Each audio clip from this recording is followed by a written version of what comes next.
Welcome to the life and secret teachings of Jesus the Christ. It was in 1970 that Jesus appeared to me for the first time. This was to change my life drastically and send me on that long search to find the missing pieces that are not commonly written about. I wondered where he had been between 3 and 12 and where he'd been between 12 and 30. This was to cover some of the greatest libraries of the world. Finally, after 20 years, the pieces of the giant puzzle have been put together. Please join me on this very exciting journey.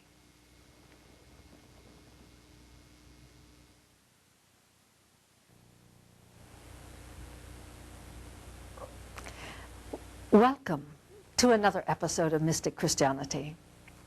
Of course, I'm your hostess, Elizabeth MacDonald Burrows. We left off last week just touching Jesus' sevenfold path of peace, peace with the mind. And that's where we're going today. If you remember, these 7 communions were to be given at high noon.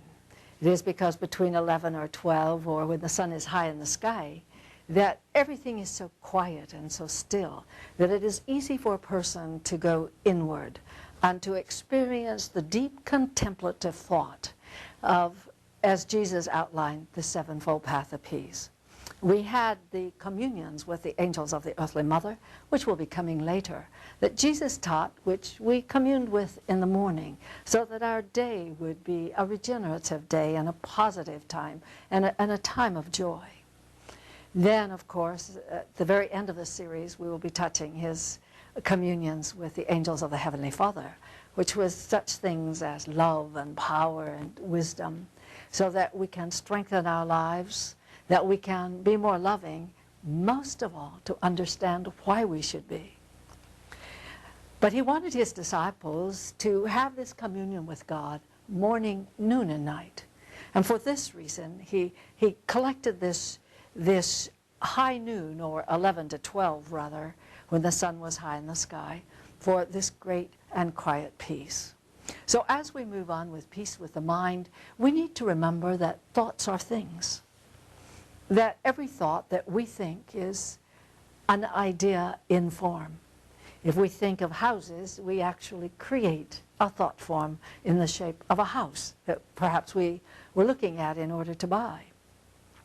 It's hard for us to imagine that thoughts are so powerful, but we have all been the target at some time or other of someone being angry at us, and we know how unhappy that makes us feel.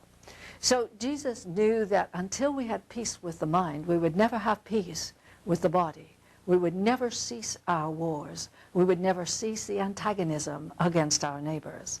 And he is trying to point out, as he goes into this part of the sevenfold path of peace, how to improve our minds and what our thoughts do. And since we have proven beyond all doubt that Jesus studied, of course, in India, according certainly to the Pali Scroll, we have also the translation of the letter that he wrote his mother when he came from Egypt, which was at the very end of the lost years and brought him back into Israel.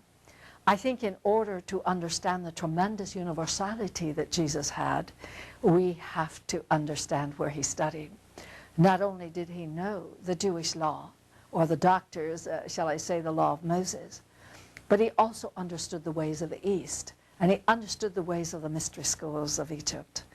We're going to take a look at this today because part of training the mind to think in a more positive way is to train the mind to see things differently, so that in every act of nature we see something beautiful, and most of all that we can see God in all mankind. It takes practice. It is not something that comes to us easily and not always naturally. And yet our very interior, which is God himself, that very interior is love and power and wisdom. So in order for us to come to our real true nature, we have to overcome these things that bring us hatred and anger and jealousy and impatience Jesus wrote on peace with the mind, "Then shall the Son of Man seek peace with his own thoughts, that the angel of wisdom may guide him. For I tell you truly, there is no greater power in heaven and earth than the thoughts of the Son of Man." Why would he say that there is no greater power in heaven and earth than the thoughts of the Son of Man? That means our thoughts are much more powerful than we ever imagined. And we do so much damage to ourselves by these thought forces that we create, because like draws like. If we think with terms of hatred, we receive hatred and we destroy ourselves. We become a vessel full of anger and animosity and hatred. We don't want to live that way. He went on, though unseen in the eyes of the body, yet each thought has mighty strength, even such strength as can shake the heavens. And I feel like I'm going to tell you a little story here. Of course, my entire pursuit has been toward oneness with God, or at least certainly to see and to know Him. And in recent years, to search for oneness with not only Him, but a unity with earth. But early in my pursuit and transformational change, I got very angry at God, and so I kind of told Him off. I looked up into the heavens and I envisioned great light, and I went right in the center of this light. And all of a sudden a very powerful voice spoke to me and said, "This has never been done before." I thought about this for a moment, and I said to the voice, "Which would you have me do? Worship God and serve Him 7 days a week, from early morning until I fall asleep exhausted at night, and love Him and tell Him off, or to just go to church on Sunday and be a good girl?" The voice returned and said, "Well spoken." So I think in terms of that thought of mine, of agitation toward God, was powerful enough to reach right into the interior angelic kingdom. That's how powerful our thoughts are. No, I never did that again, but it leaves me with a fond memory in some ways. "For no other creature," he says, "in the kingdom of the earthly mother is it given the power of thought. For all beasts that crawl and birds that fly live not of their own thinking, but of the one law that governs all. Only the sons of man is given the power of thought, even that thought which can break the bonds of death. Do not think, because it cannot be seen, that thought has no power. I tell you truly," and I want all of you to listen to these next words of Jesus very closely. Oh, how we do create suffering for ourselves just by the way we think, the way we act. But our actions are a reflection of our thoughts. He said, "I tell you truly, the lightning that cleaves a mighty oak, or the quaking that opens a crack in the earth, these are as plays of children compared to the power of thought." So our thoughts are more powerful than earthquakes and lightning. No wonder we send ourselves down a path of destruction by wrong thinking. I tell you truly, each thought of darkness, whether it be of malice or anger or vengeance, these wreak destruction like a fire burning through dry kindling on a windless sky. But man does not see the carnage,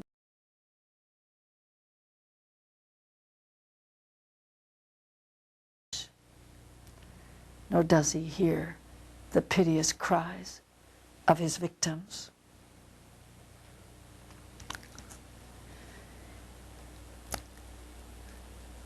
But when this power is guided by the holy wisdom, then the thoughts of the Son of Man lead him to the heavenly kingdom. And thus it is that paradise is built upon earth. So thus, by proper thinking and right thoughts, we can build a paradise upon earth, a heaven on earth. Because all things around us will be things of love. It said, then it is that your thoughts uplift the soul of man as the cold waters of a rushing stream revive your body in the summer heat.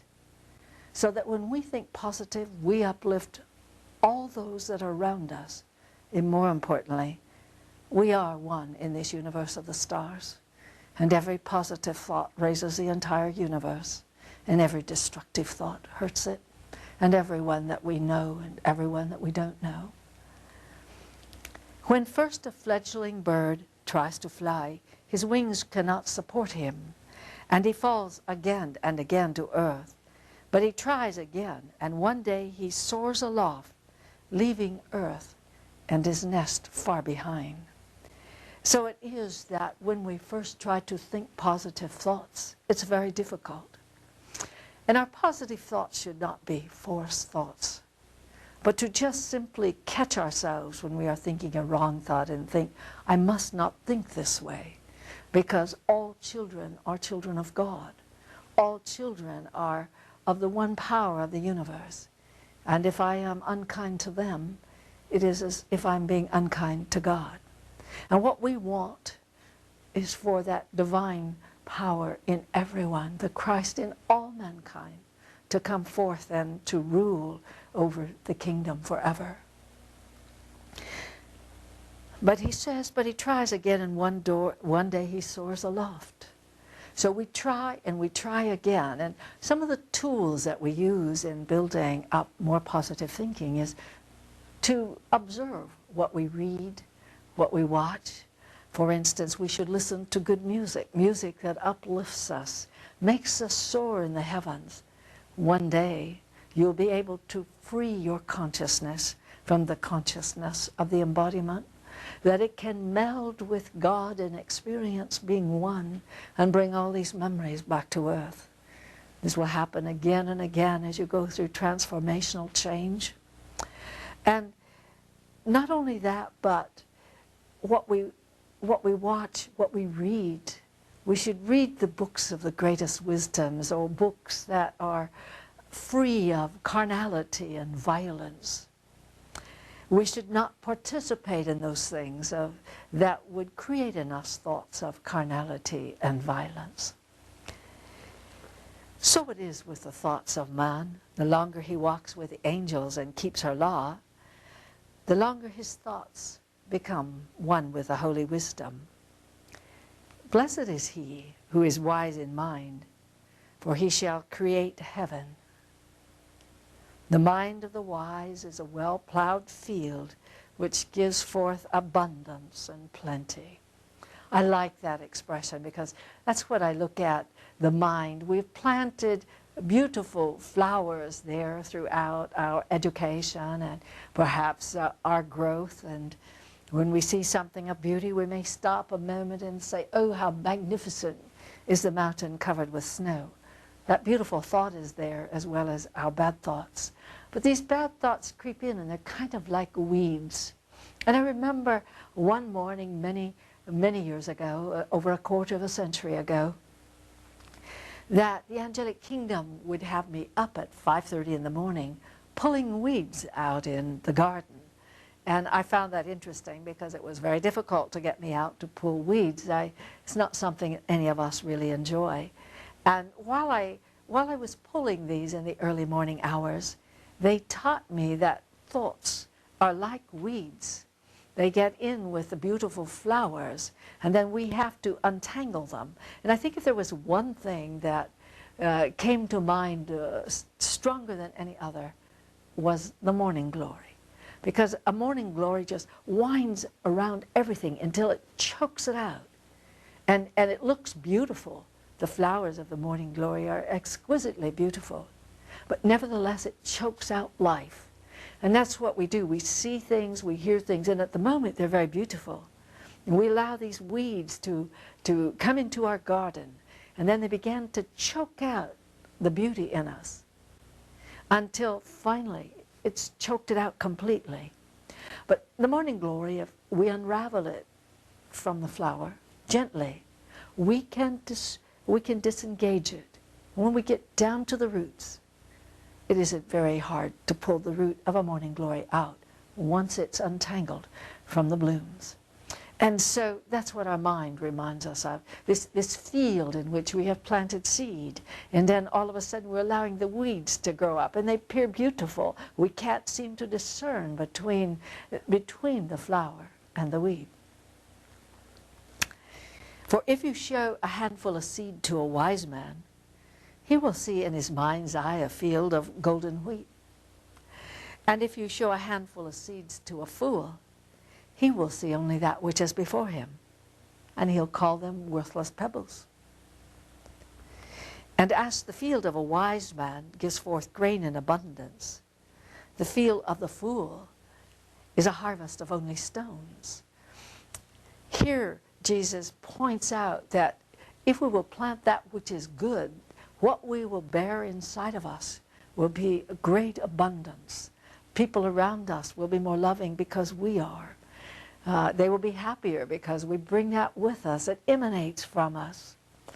A fool who allows the weeds to grow, eventually it stamps out all that is good and beautiful. And pretty soon no one wants them around because the person is negative and because they're a pessimist. And so Jesus said, so it is with our own thoughts. The same way as it was with the wheat.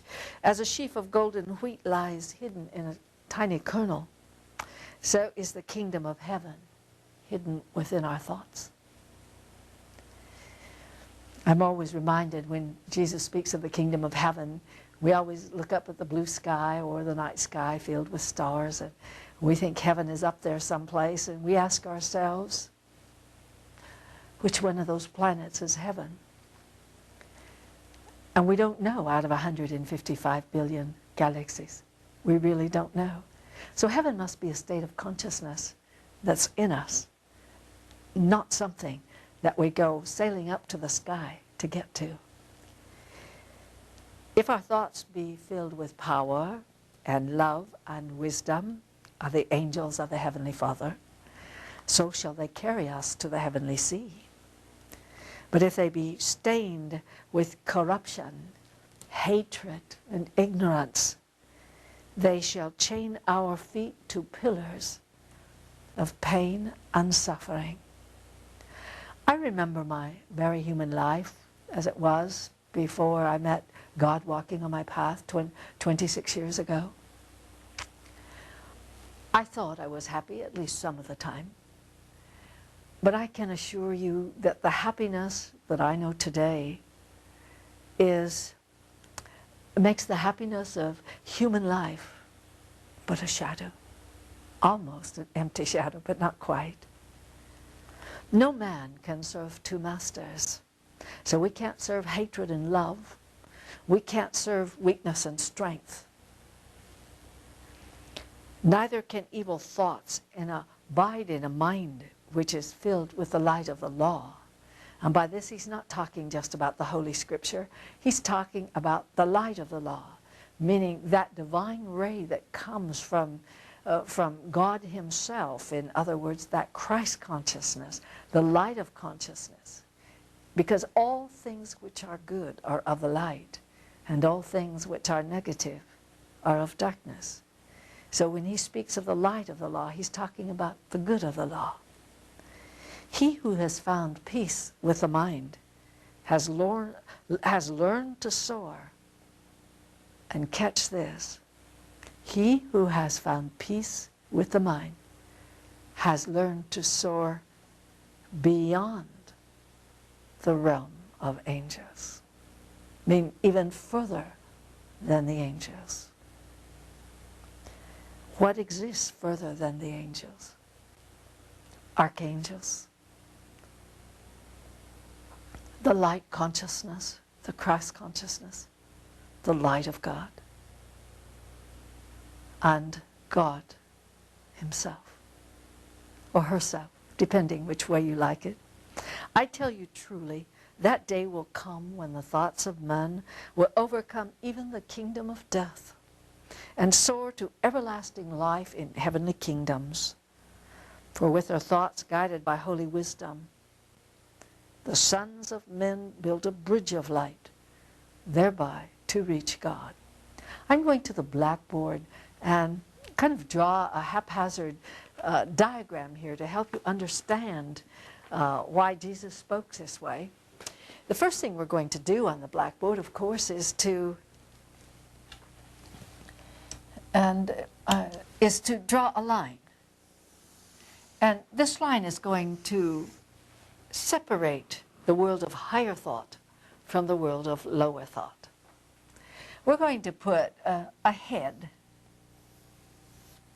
because we always think in terms of the mind and being inside of our head. Actually, it's the brain that's inside of our head, and it is the soul which, in using the brain or using the mind through the soul, or I'm sorry, not through the soul, but the soul using the mind through the brain, we'll get there in just a moment, that puts everything into operation. After all, our brain is nothing but a physical piece of instrument. It dies when the body dies, disintegrates to dust along with the rest of the body.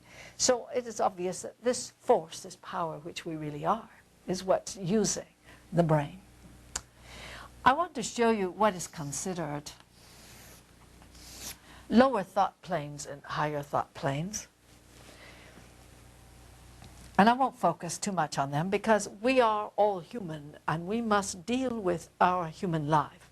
That we think of our human problems is not necessarily bad because we have to work them out. It's how we approach our problems that's important. So first, I equate carnal and violence. One breeds the other, so it's very difficult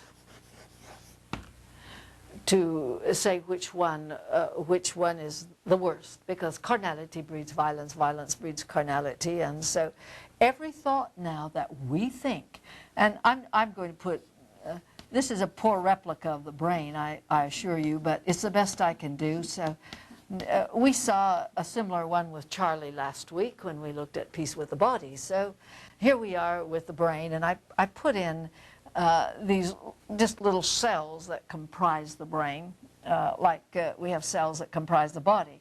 But our thoughts coming through, which is coming through the brain itself, a thought, is going to be joined by like. So if we have a thought which is full of carnality and violence,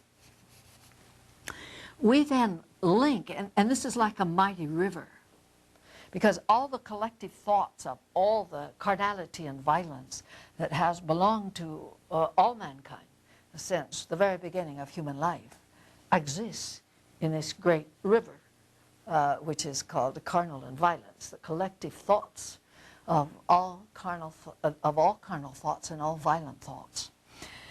Beyond that, we have always our materialism,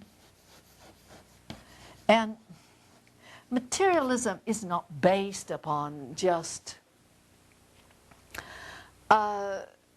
yachts and fine cars and things like this. Materialism belongs in every walk of life, even among the poverty, because we will see someone sometimes with food stamp, and you look in their grocery baskets and there'll be Coca-Cola and Twinkies and kind of the delightful things that they have missed all month.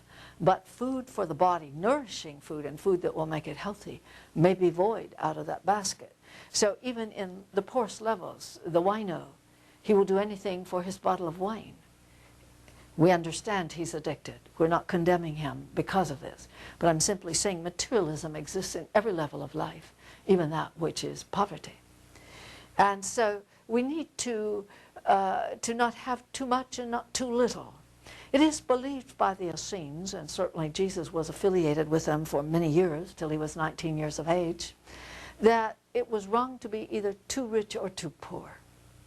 Because we should be able to bridge the world between poverty and ourselves, or rich and ourselves. We should be comfortable with all people upon earth. So materialism is going into excess to have more than what we need. There are so many things that we need to take care of. We have the poor, we have the poverty, the homeless, the orphans, the hungry. And so we need to not take so much for ourselves, but give more back to help those who cannot help themselves. Then we look at our attachments.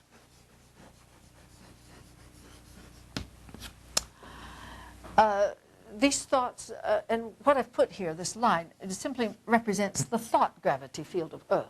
This doesn't mean our thoughts of attachment, our human love, and with husband and wife, or with mother and children, and all this is wrong. It just means that it belongs in the earthly frame of thinking, so that none of these thoughts are quite high enough to reach in the higher cosmic ocean of thought.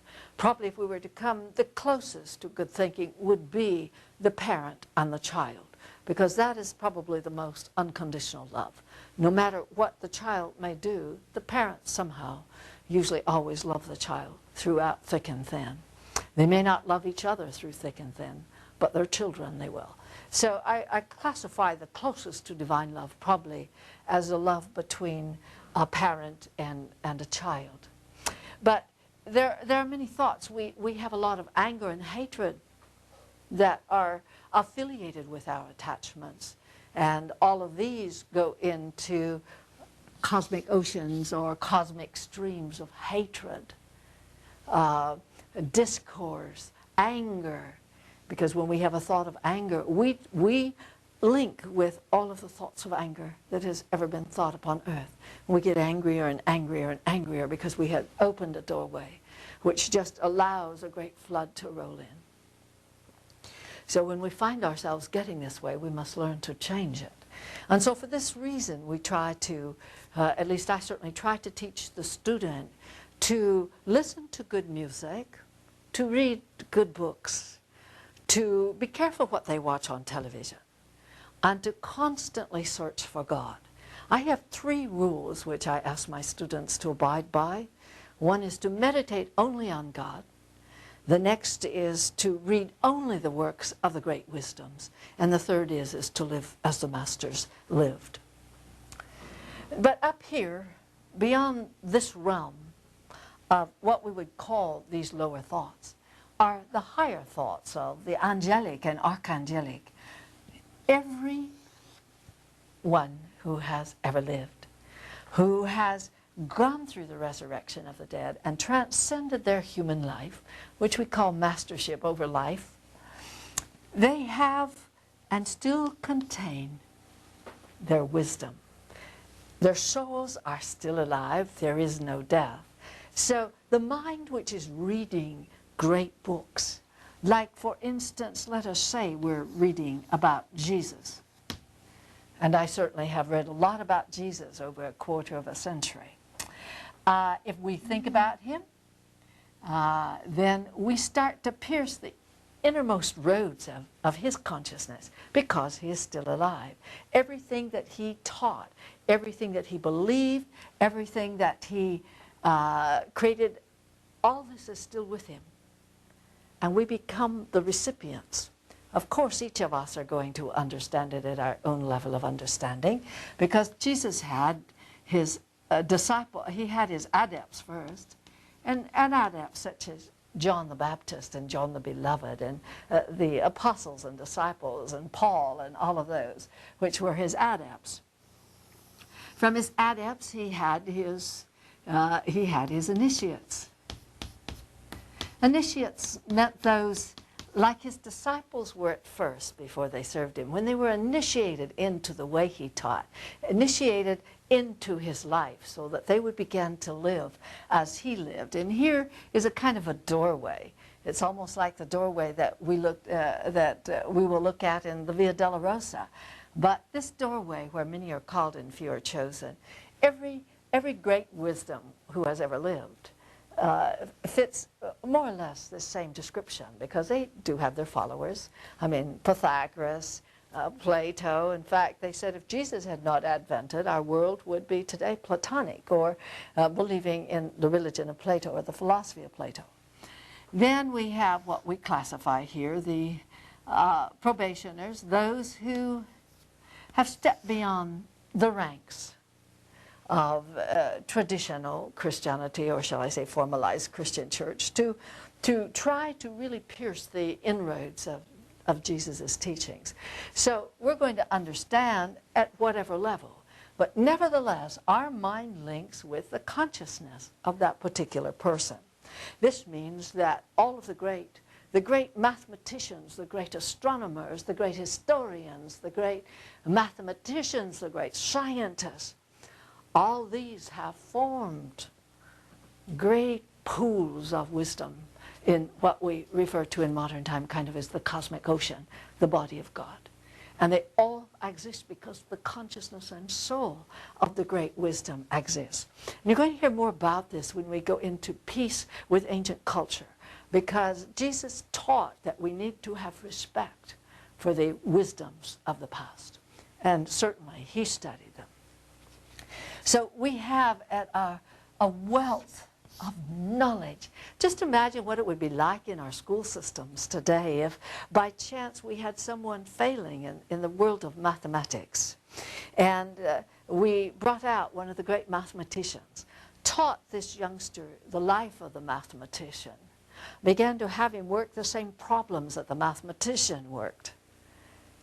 Well, I think you would be quite surprised at how rapidly that this child would cease to have a problem with mathematics, because not only is it the physical teaching and what the child or the youth sees in mathematics, but it allows the consciousness or soul that is in us to link with the soul of the one that is beyond the realm of the physical. I'm very well aware of this because I had, at a very young age, left high school, and I decided finally that I needed to get a college education. So I went to get my GED, and at the same time I decided to try and see if I could qualify for college. And I failed about 0.2% in mathematics. So the person who was doing the testing, knowing that I wanted so badly to get into college, said, I will give you 2 weeks to see if you can raise the score of your mathematics suitable enough for you to enter college, because I had passed all my other college entrance exams. So I went out and I ate with mathematics, worked mathematics. I did nothing for 2 weeks but to live, breathe, and eat mathematics. When I went back to take my test again, my college entrance exam, I passed with a score of 165, which is classified, or was classified in those days, as genius level. And I did that in 2 weeks. I didn't understand why it worked. I only understood somehow the intensity of this. I learned it through living and breathing it. And so it is with all things. We can make things so much easier if we but understood that it isn't the brain which thinks, but it is the soul using the brain as an instrument. And that this soul is connected with the souls of every soul who has ever been born. And that we have at our fingertips the wealth of universal knowledge, if we will but reach for it. When I want a new recipe, I don't have to go to a recipe book. I just think over the spices and the herbs and what goes together. Up here, it's just like reaching up and pulling it right down.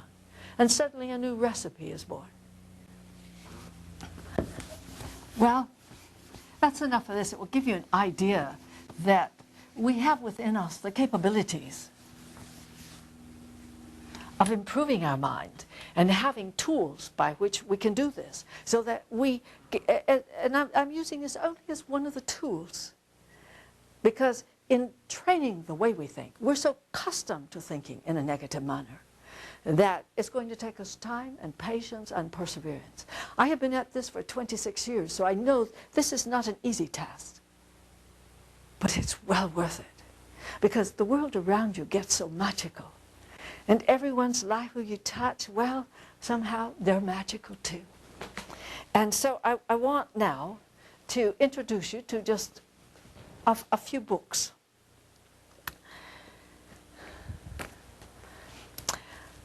This one here is not necessarily one that I recommend reading, but I'm sure that perhaps some of you will be interested. If you remember in the very beginning when I had the book stacked out here, we talked about some of the multi-sources that were available on Jesus' life. We also mentioned that the early church fathers, and we're talking about the early bishops in the first, the second, and third centuries, that felt that they had been consecrated by Jesus to carry on the work of the Master, and that their consecration was direct, and that it was in the third century, in Constantine's time, when he pulled the bishops in with the powerful Arians, and they argued on the floor of Constantinople what would be the ruling religion of Asia. Constantine did not want a house divided. So the Arians, of course, lost and the bishops won. And it was from that time that the teachings went on to become very secret teachings of Christianity. Teachings that were never again allowed out to the catechumens or to, shall we say, to mass consciousness. And people like Tertullian and St. Augustine and St. Ambrose were all part of this wondrous original Christianity that came in those first 2 or 3 centuries. This is a book on called The Last Transfiguration, and I have many other books, by the way, in my library on St. Augustine. He was, of course, very prolific in his opinions, but I pulled this one out simply because it mentions in here that one of his great heroes, of course, and one that was to be responsible for converting him to Christianity, ultimately was, of course, St. Ambrose. I don't think they were known as saints in those days. That kind of came along later with the forming of the Roman Vatican. But you might be interested to know that St. Augustine went the path that many people went. In other words, he'd read everything. He studied all of the mysteries from a very young age, and he spent 9 years as a Manichaean, which he liked very much because that kind of allowed him to do what he wanted to do without getting into too much trouble and still feel that he was on the spiritual path. And that should remind you of not just our Western world, but many people in the world today. We want to feel we're kind of going a spiritual or religious path, but we don't want to change our lives too much. And so we kind of stay on the outside fringes of this. Well, that's what St. Augustine did during the young years of his life. Finally, when he came across the Neoplatonism, and of course that was Plato's teaching. Plato was a disciple of Socrates. And we're talking about people that existed before Jesus, of course, lived on earth. And Socrates was a very great philosopher in the sense that he made people go inside. He would ask penetrating questions, and in finding the answer, the person or people would see what they were really like. Many couldn't stand this. And so, of course, as we know, Socrates was compelled or forced to drink the poison hemlock. So Socrates' primary disciple, who had come the last 3 years of Socrates' life, was Plato, who actually became greater in the light than what Socrates did, perhaps because of longevity of life, because he also had Socrates' knowledge plus his own experiences. Well, the primary disciple of Plato was, of course, the great intellect, who was Aristotle. Aristotle kind of modified the teachings of Plato because he had, of course, the teachings of his teacher plus his precept or perception of what his teacher taught. This became known as Neoplatonism and was in the early years of Christianity, in the time when St. Augustine lived, was very common among the what we call the Christian intellects. So after Augustine had studied so many of the philosophies and sciences, he's finally caught up by Symmachus, who was a cousin to St. Ambrose. which led him ultimately to accept Christianity. And Christianity, to him, he saw that Jesus was the persona, the personification of God upon earth. That in Jesus he saw all things that mankind could become. So he said that, he talked about his own entrance into transformational change, which we will discuss so much more fully when we go into the Via Dolorosa.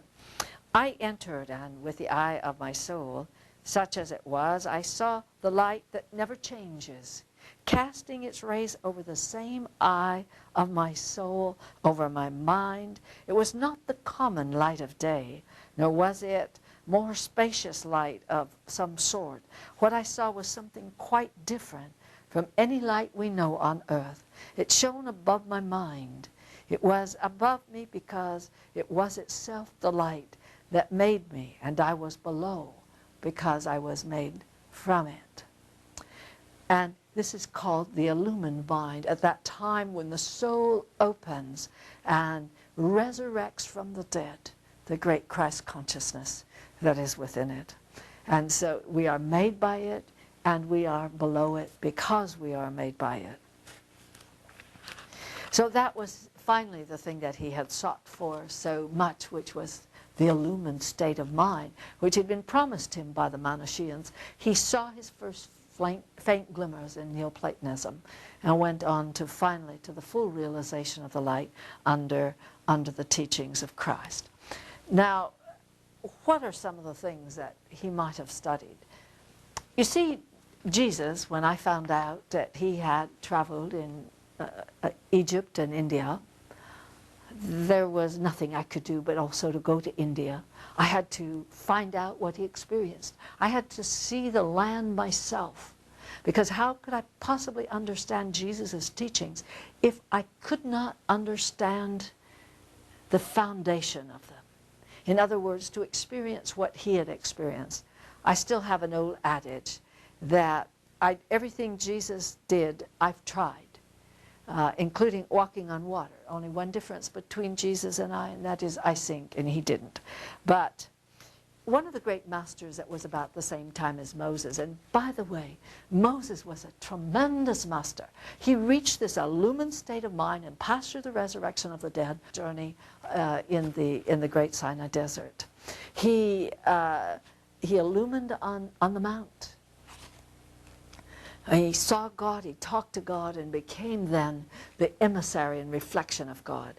I think if anyone has ever read the great speech that he gave at the mutiny of Paran, they would never doubt the brilliancy and genius of Moses. Well, it is said that Egypt produced two great masters. One of them was Moses, and when we speak of masters, ones who have mastered their lives, ones who have become one with God, who have passed through the resurrection of the dead, or the dark night of the soul. And so the other one was Hermes. And believe me, I have many more books than this one on Hermes also, because if there was any chance that Jesus might have perused these, I perused them. So I have tried to study the wisdom of the world. This is just an example of a touch of Hermetics. We are prone sometimes to think in our search for truth that it can only exist one place. But the truth that we know has been built stone by stone for over 6,000 years. And for us to come into the fullness, we must understand all that has passed and then add to it our knowledge of modern time. Holy art thou, O God, the universal Father. Holy art thou, O God, who will perfects itself by the means of its own power. Holy art thou, O God, who will be known and are known by those by thy own, meaning those who have reached for God will see God. Jesus spoke of this when in the scriptures, the pure of heart, they will see God. Doesn't mean that we have to be pure, only our love pure. In that I, a simple human being with all of the mortal characteristics of everyone else, I have seen God. And Jesus has appeared to me many times. So holy art thou who did by your word make all things that are. And holy art thou whom all nature has been made in image. And from this we know, as Jesus taught that the earthly mother was a reflection of the heavenly Father, he teaches this in the Gospel of Peace, that earth is an image of God. And now we're finding that Hermes, who existed, I don't know just what the variance in time between Moses and Hermes was, but we find that way back in Egypt, it was taught that earth was a reflection of God. Then everything that is on earth must be a cell in the body of God, including ourselves. Holy are you, more powerful than all power, and holy are you, that you're better than all praise. And he asked that God accept his reasonings, and that he stretched his soul and his heart and his eyes up to God. He said, thou unutterable, unspeakable, whose name only the silence can't express. Can we call such teachings as this the work of paganism? That which teaches us how to love God? Whenever I read a great work, it's for one reason: to better understand the nature of God. I think I've already mentioned to you that the first time I saw Jesus, when he appeared to me, I had only one question to ask him. And I don't know what most people would have asked, but I am always, when I talk to my students about this, I'm always amused by it myself. And that is, I had one question, and here's Jesus. I've never seen him before, and he appears.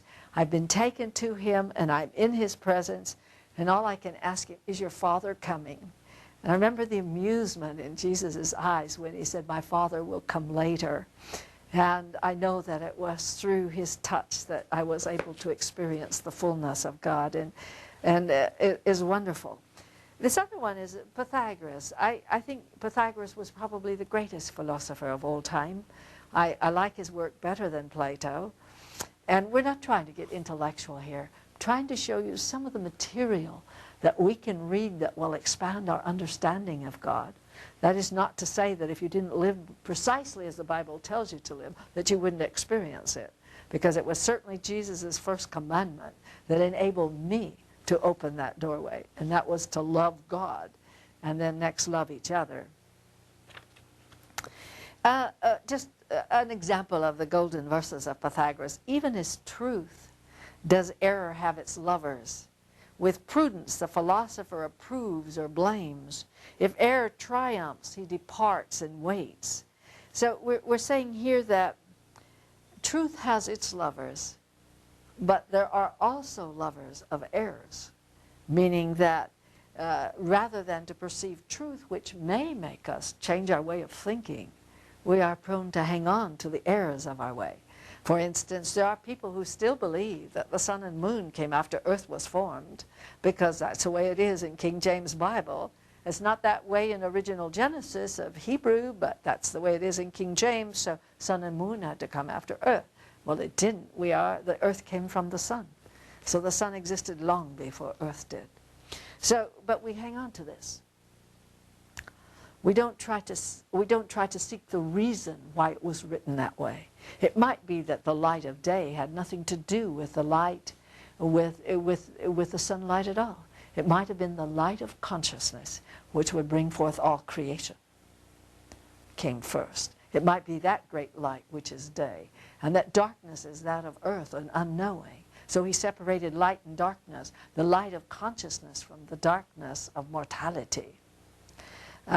Again, a variance of understanding, phraseology between a Christian mystic and maybe we might say traditional Christianity. With prudence, the philosopher approves or blames, meaning that as a philosopher, one's going to look deeply into why someone does that thing. When we condemn someone, do we ever stop to try to understand why they are that way? Do we understand that that person who is running a jackhammer, who everybody shies away from because he makes so much noise, is the man that helped to build these great cities. And that we cannot look at the man at the jackhammer without seeing the magnificence of the cities that cross this world. Tired, sweat, hot, noisy. Sometimes they become deaf. Do we ever have compassion, or do we just run away because he's making too much noise? The philosopher sits and thinks and tries to understand why they feel that way inside. And most of all, why this person is that way. I've never met a person that a kind smile and an understanding touch has not changed from darkness to light, from sadness and despair to happiness. If error triumphs, then a person just departs and waits for another time of truth. Well, that's just one little phrase out of the golden verses of Pythagoras. And I chose Pythagoras probably because he came about the same time as Moses. By the way, this was translated by Fabre d'Olivet, another one of the great illumined minds, and the one who translated the original Hebrew of Moses. Well, we are coming to an end, I see, by our time element on what we would classify the peace with the mind.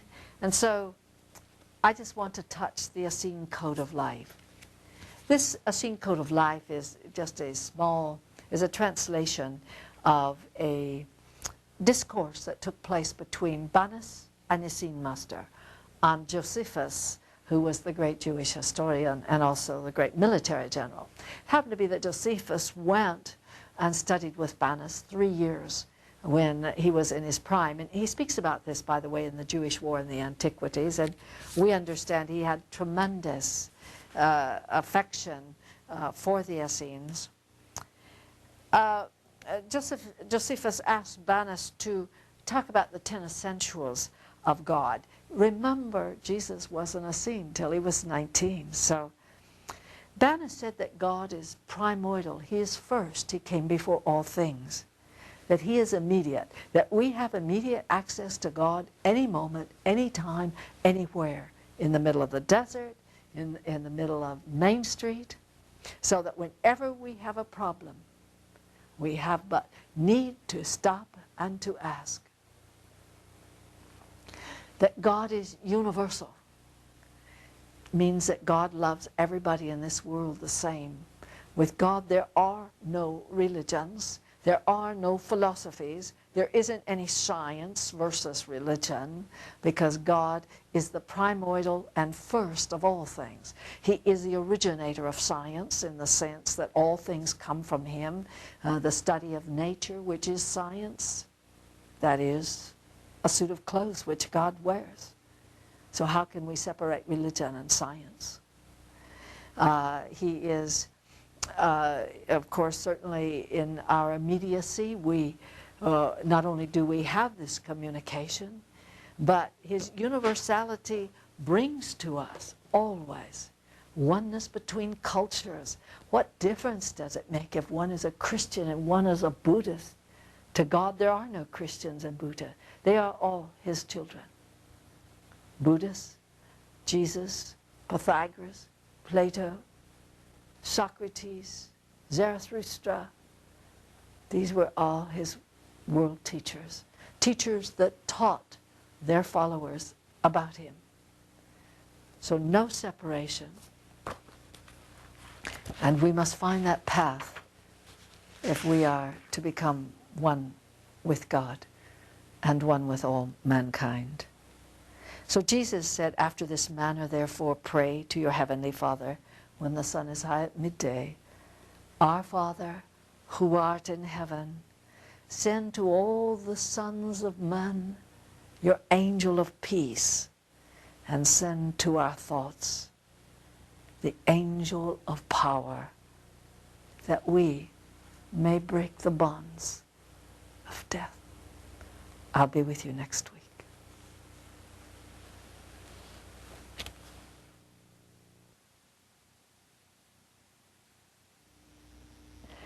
Thank you for being with us. We are a Christian Church of Universal Peace, School of the Mysteries. We know that you might have questions. We want you to feel free to call us at area code 206-362-4134. That's area code 206-362-4134. Or join us at our website, www.mysteryschool.org. The God in me bows to the God in you, and may heaven walk with you all week.